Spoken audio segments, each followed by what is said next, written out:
Hi, I wanted to take a few minutes and just share with you something that we did in class.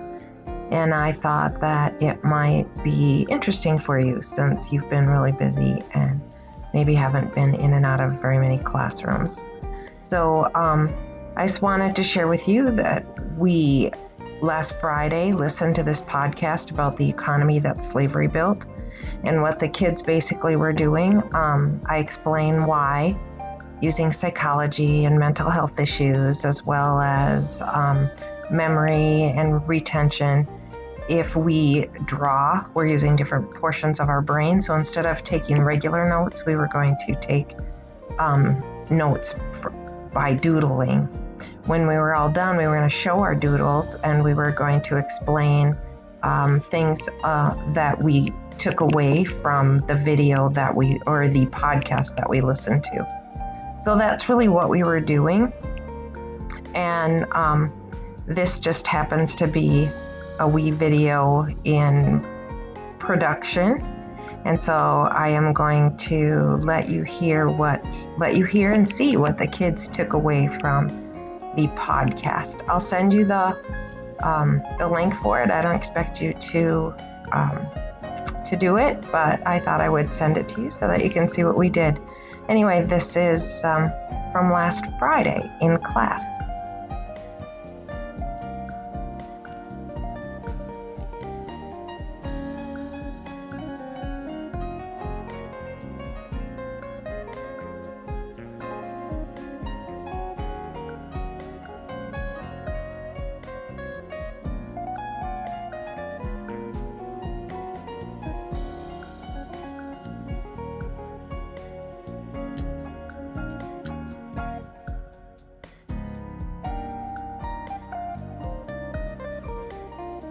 Would be like they would mortgage slaves.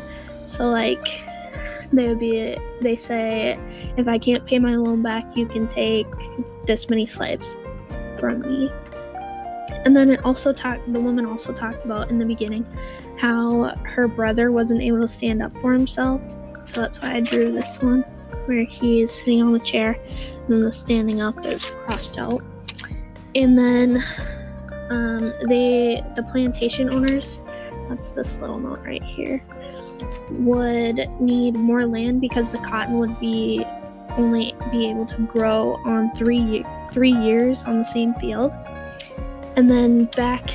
Okay, so this was my doodle in large amounts of land in the South to have large cotton plantations, because in the South it was very fertile land from the Mississippi. Enslaved labor to get money so they can buy. They were talking about capitalists and aristocrats didn't have much money because they hadn't existed for very long and they weren't able to build up large amounts of business with factories and railroads, as they were talking about. And instead they used banks, written out here, enslaved labor to get money so they can buy slave labor and large amounts of land in the South to have large cotton plantations. They were saying a lot of stuff about like the cotton and how long it took to like clean and how long it would take slaves to clean them. So I just drew some cotton. And then I have the Greenwood like sign that they were talking about, like the cotton plantation that they worked at. And then I have a little cotton plantation down in the bottom. I don't know if you can see that or not. And then I have the river where they were baptized. And then where they would go and hide just so then like the scent of dogs, like that's like an example. That's just the river. But and like I have written down here like the Mississippi River, how like there's a great all gave like great like soil and all that, but then like in turn you could point as the reason why cotton was like king down there and brought all the slaves down there and started a whole thing. And wrote down like how cotton was king and they had made the U.S. so much money and all that, and it shows slave numbers were like shot up so fast because of the cotton gin and all the stuff, because they needed more people to get the cotton and get money. And then you wrote down here, it's like violence up and then equals productivity was up as well, because they used violence to rise productivity as demand grew higher and higher for cotton, so they could get more out of the slaves. And and I think he said like it was like, it was a lot like from when it was before in the start and then where it ended up at the end, the productivity. And then it showed up when there was the recession in the 1800s, and the prices raising too high, and then the demand dropped, and then everything dropped, and then we had a recession, and then just like in 2008, they bailed out the rich and the guys who you probably did cause the whole recession, which... Doodles.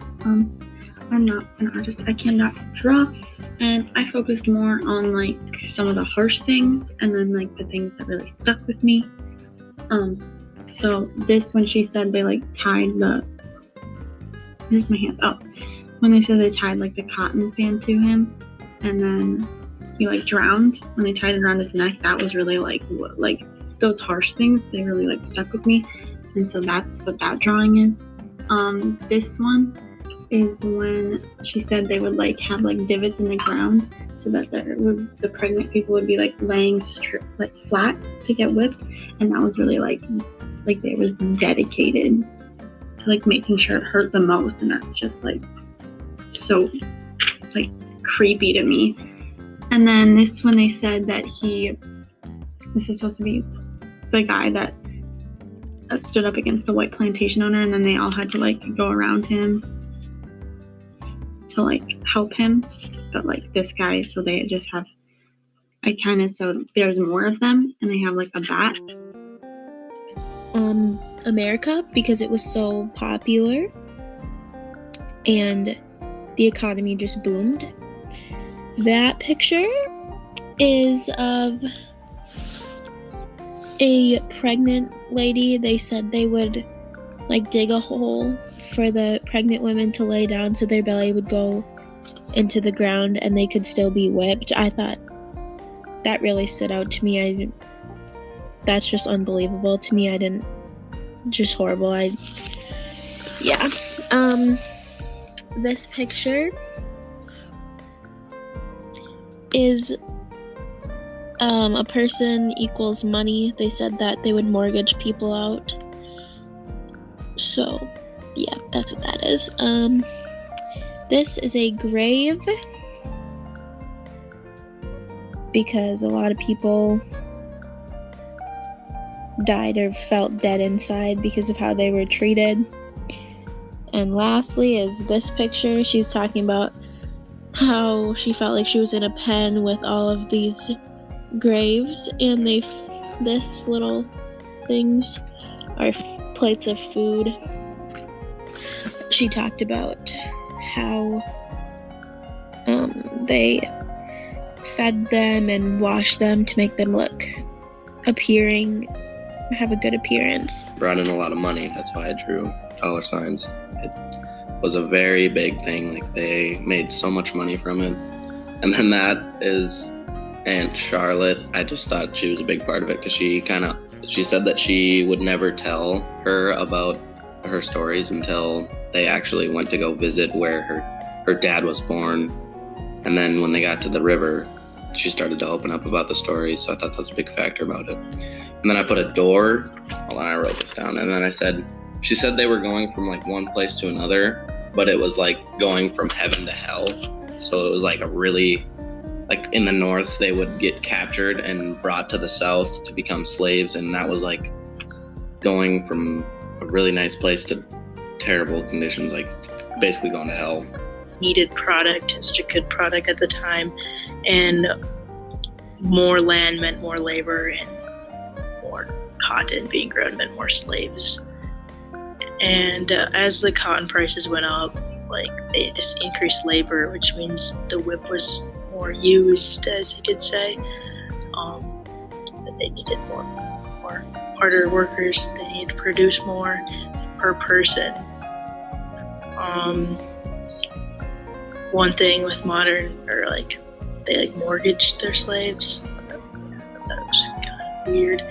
And then the fact about how like slaves were a higher price than the railroads and industries combined, which is really insane.